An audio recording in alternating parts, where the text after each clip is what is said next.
May bagong client kami, umorder ng 19 pieces awards. Pagkakita niya sa actual product, bigla siya natahimik.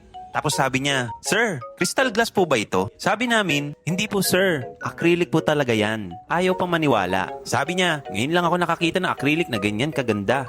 Parang glass. Ganon kalinis, ganon kakinis, ganon ka-premium ang dating." Pero ang pinaka-highlight, nung nakita ng boss niya, sobrang natuwa. Ang sabi pa, "Parang mas mahal pa yata ito sa binayad natin ah." Imagine that. Yung akala nila glass, acrylic lang pala. Pero dahil sa quality, finishing at tamang paggawa, nagmukhang high-end corporate award. At dahil dun, yung client namin sobrang saya. Biro pa niya, "Baka ma-promote pa ako nito ha." Ganito ang power ng tamang supplier. Kapag maganda ang produkto mo, ikaw ang nagmumukhang magaling sa client mo. Hi, I'm Mervin. At Awards Gallery Philippines, we help resellers earn 5 to 6 digits selling trophies, plaques, and medals without capital. Kung gusto mo rin magmukhang hero sa client mo, message mo lang ako.